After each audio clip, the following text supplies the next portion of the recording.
Bibi Netanyahu in town right now. Today he's meeting with Biden and Kamala Harris. Tomorrow he's flying, or tonight or whatever, he's going to meet with Trump in Mar-a-Lago. Yesterday, giving a speech to Congress, there were a number of Democrats, about half the Democratic caucus boycotted the speech, and you had a whole lot of protest activity in advance. We can put some of this up on the screen so you can get a sense. You had a huge march. You see lots of Palestinian flags everywhere. You had some very, tense scenes with cops and tear gas. Here they are burning. I think that maybe was a Bibi Netanyahu in effigy. I know they also burned an American flag. They were out in full force. They'd been out the day before inside the Capitol building as well. So they were, making their mark and making their statement about their upset that this war criminal was in town. We also can put this up on the screen. Some of the activists actually got into the Watergate Hotel where the Netanyahu coalition was staying and put these bugs and maggots. Literal like crickets. So I was like, is this a biblical thing? That's what I'm thinking. I think they just wanted to, what they said is they just wanted to create chaos. They were also like pulling fire alarms in the middle of the night, that kind of stuff. So it was like a sense of like creating chaos in the building. So making their presence felt, to say the least. Also making his presence felt was Bibi Netanyahu himself, who received a rapturous reception from those who were in attendance. I mean, it really was wild to see the level of adoration coming to this man who's, Israel ICJ just ruled they have an apartheid state. The West Bank settlements are illegal. He's got ICC arrest warrants hanging over his head for the crime of extermination, but that did not slow the enthusiasm for his address to this joint session of Congress. Let's take a listen to a little bit of what he had to say. I asked the commander there, how many terrorists did you take out in Rafah? He gave me an exact number, 1,203. I asked him, how many civilians were killed? He said, Prime Minister, practically none, with the exception of a single incident where shrapnel from a bomb hit a Hamas weapons depot and unintentionally killed 24 people. The answer is practically none. Iran is funding the anti-Israel protests that are going on right now outside this building. Not that many, but they're there. And throughout the city. Well, I have a message for these protesters. When the tyrants of Tehran, who hang gays from cranes and murder women for not covering their hair, are praising, promoting, and funding you, you have officially become Iran's useful idiots. And as we recently learned, they even brazenly threatened to assassinate President Trump. And some of these protesters hold up signs proclaiming gays for Gaza. They might as well hold up signs saying chickens for KFC.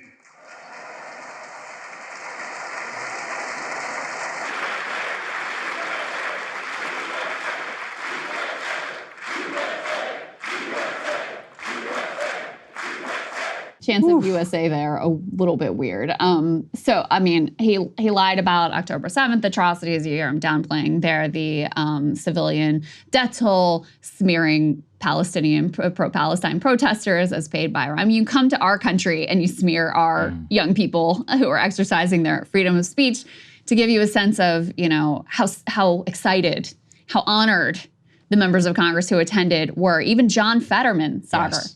Put this up on the screen. Yeah, put it up there. Fetterman wore a suit. Oh. He can't do it for, his own constituents. Can't do it for, apparently his wife was like embarrassed by him and wearing his like tuxedo shirt. He can't do it for his family or his wife or his own president or party or whatever. No, but when Bibi Netanyahu comes to town, suddenly Fetterman breaks out the suit. I have tried to tell everyone, dressing like shit as a member of Congress is about narcissism. It is about saying that I care more about my comfort than about representing you. And when you're willing to put a suit on for the Israeli prime minister over your own constituents, it is about serving your true master and about signaling to the world about what you find important to the world, which was both your comfort when it's about Americans and it's about respect respect only for foreign leaders, which I think is absolutely nuts. So obviously, look, I agree with you. I think it's disgraceful to have a foreign leader of any nation invited to the United States to openly trash American citizens. I think there is only one country in the world that is somehow allowed to do that, and that is Israel. Obviously, Netanyahu and others. I will say, Krystal, I know you may get mad about this one. I wouldn't be burning American flags here in the Washington Capitol. Didn't say it should be illegal, but people will recall that what was it, the UNC frat incident of defending the flag. That's going to ignite a lot of people, who are going to get very upset. Now, the obvious retort is, well, why aren't you as upset about Gaza or whatever? Well, listen, at the end of the day, it is our country. It's about our symbols. And you can't blame, some people just don't care, or don't feel all that connected to it. And you can't shame them, and try and change their minds by openly here's what I'm trying to say. Those chants of USA, the biggest mistake that you could possibly make is to say that being pro-Palestine is anti-America itself. The positive thing you want to say is that it is to the best of America, or it is against American interests, to phrase it about this country, and not make it oppositional to actual American patriotism to be opposed. Because I do think that there are a lot of people out there. For example, if you don't want Josh Shapiro to be picked on Israel, don't be burning American flags in the middle of the U.S. Capitol. It's just a foolish mistake. It's kind of like the river to the sea thing. Can you say it? Sure, absolutely. But I think Dave Smith always makes that point. He's like, guys, that's not what we're trying to do. Like, we're not trying to change minds here. So if I were them, I always think that they just go too far. A lot of the vandalism and a lot of the burning the flag thing, it just doesn't make the point that you guys want to make, and it just makes you even more of a minority. Now the White House is out trashing you. It's just like, I don't know. I don't really see how that's possibly working to your benefit when, all you have to do is point out the fact that this guy, the correct thing is he comes to this country and undermines our freedom of speech. That's a much more potent attack, no? Yeah. I just think it's stupid. Listen, on the tactics, I hate to criticize them because obviously much more disgust for Bibi Netanyahu, much more like horror at the genocide that's being brought to the baby. It's just horrific. So it'll be like, oh, you shouldn't do this or that. Like, I hate to do it. I think there's on the tactics, like, I can't really disagree. I think what has been very effective is when you have these groups of Jewish Americans who are there, who are, very visible and, are very organized and the very hostage families who walked out, right? And that says everything. That's powerful. Yeah, and, that's powerful. And that's important to know. The hostage families did walk out, and there were some actually that were arrested for the political symbols that they were wearing. But, I don't even want to get into this debate because I think it's such a side issue from the key point here of how disgusting it is that this man was invited and feted. It's at the top of every news hour, every boomer, Fox country in the viewer, they burn an American flag. You got to understand, like, it's not working here, folks. Like, for them, they're getting mainline propaganda all day long, and you see people burning flags. I'm not going to listen to a word you say. If you look at the polling, people have only moved more towards the pro-Palestine side. But not waving Hamas flags saying Hamas is coming. I just don't understand the tactics of a lot of these folks. And I think, if anything, they might even be agitators, because I'm like, are you so dumb that you think this is going to win people over? This is such a side issue from the reality of what's happening and the reality of what this man said. But let's talk about what else happened here with regard to this speech. Sure. We can put this next piece up on the screen. We've got Rashida Tlaib, who mounted a silent protest. She actually did attend the speech, which people were surprised about. She's wearing her keffiyeh scarf, and she has a small sign that says on one side, war criminal, on the other side, I believe, guilty of genocide. Yes. So she did her own protest there, which I fully support. We had a large number of Democrats who did not attend. We can put this next piece up on the screen. 100 House Democrats, 28 Senate Democrats were present in the chamber for the Prime Minister's speech, meaning around half of both caucuses were absent. This was really noteworthy, Saagar. I wonder what you make of this from Nancy Pelosi. She says, Benjamin Netanyahu's presentation in the House chamber today was by far the worst presentation of any foreign dignitary invited and honored with the privilege of addressing the U.S. Congress. Many of us who love Israel spent time today listening to Israeli citizens whose families have suffered in the wake of the October 7th Hamas terror attack and kidnappings. These families are asking for a ceasefire deal that will bring the hostages home, and we hope the Prime Minister would spend his time achieving that goal. Obviously, it's Nancy Pelosi, so she's clearly, we have recently learned, very powerful. So the fact that she says this, Number one, it's noteworthy because I think in the same way when she went on Morning Joe and was like, oh, we're waiting for Joe Biden to make his decision, she opened the floodgates. She gave permission to the rest of the caucus to mount criticism of him and come out against him and, you know, really kept the flame alive in terms of pushing him out. I think this is a similar signal of like, Joe Biden's a lame duck now. Yes. You know, so all of the impetus of we got to keep quiet because we don't want to show up the Democratic president. We don't make him look bad. We don't want there to be any distance between us and them. I think that's kind of out the window now. And for her, who has been a staunch ally of Israel for so long, to say something this stark, and she also didn't attend the speech. I do think it's granting a permission structure and it's a notable shift. And I, you know, also think it could be reflected in some of the ways that Kamala Harris herself tries to at least give the appearance of distance from a Biden policy that has been wildly unpopular. Yeah, see, I think this is very effective, and this is where most normie Democrats are. They're like, I'm very uncomfortable with this, but that's kind of why I was bringing up the flag thing. I think that's very repellent to a lot of people. This is the permission structure of, yeah, we hate Bibi. They're like, we're not with Bibi, and this is where a lot of Jewish Democrats are too, from at least from what I've been able to observe. Like They're Nadler. like, right, Nadler, Schumer, you know, Pelosi, all these folks who are like, I am not pro-Bibi. I am meeting with these Israeli hostages. I'm aligning myself with the families in the center-left parties or whatever of Israel, but I'm not like, you know, chanting from the river to the sea, you know, vandalizing and burning the flag. So this is where I think, if I'm Harris, this is where I'm going. I'm going straight down to the center. And I think this is, I mean, frankly, this is the political center. If you look at the polling on the issue, people are pro-Israel in a like, yeah, they have a right to exist way, but anti-Bibi and anti-prosecution of the war. This is exactly where you want to be. Ceasefire. Yeah, they're pro-ceasefire. Yeah. They're like, I think the war is bad. I think what we've done is terrible. I don't think America should necessarily be funding it.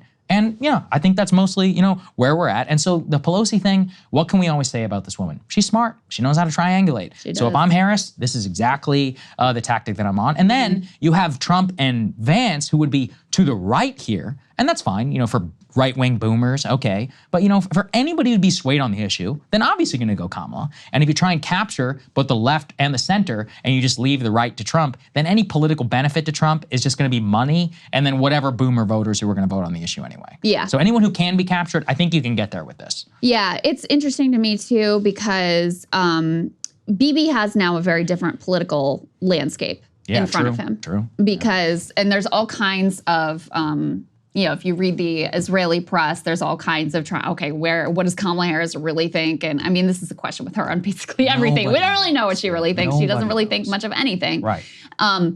The reason why I have been cautiously optimistic she would be, I'm very realistic about what's possible in the context of American politics, but why I think she could be better than Biden is because I don't think she's ideological. And I think at this point, just a cost-benefit, a sheerly cynical cost-benefit analysis of the politics as reflected by Pelosi and what you said, Saagar, would land you in a different place than where Biden has been. And her, you know, top foreign policy advisor is more of like of the Obama, more progressive foreign affairs wing. She's already said she's it's already reported she's gonna clean house in terms of the Biden, you know, Jake Sullivan, Tony Blinkens of the world. That's all a positive indicator.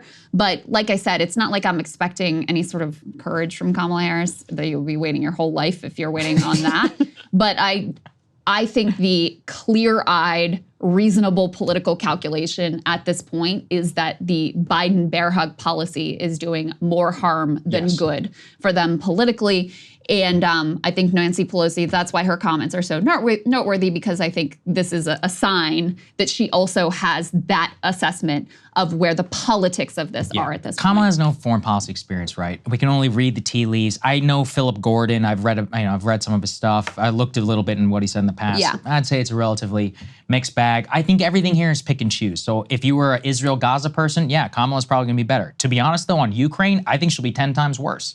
Based on her comments, based on NATO, well, because she would be like, oh yeah, go ahead and strike Russia. Something that Zed Jelani said, which I think is so, no, but I mean, deeper in Moscow, right? And something that Zed Jelani said, which is so deeply true, is that if you look at Clinton and all of the other no foreign policy experience people, almost always they end up being more hawkish to prove to Washington. So on Israel, you're right. The consensus has moved away, right? Yeah. But on Ukraine, that is terrifying. On anything related to, I mean, on Iran even, I would be worried. I actually would be worried because, let's look, the Iran deal is now dead. No matter who gets elected now, they're gonna have to deal with new enrichment and sanctions and all of that. On Russia, I'd be worried a little bit on China as well in terms of how it looks, especially where our domestic manufacturing is. So on foreign policy, I am still in wait and see mode just because it's like you said, when you're a blank slate, I'm just gonna color in the lines of conventional wisdom. Conventional wisdom right now is basically where we are, I think, on Israel, I would say. Yeah.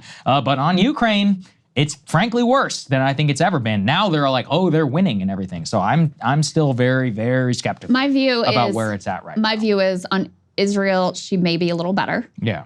On Ukraine, she's probably the same.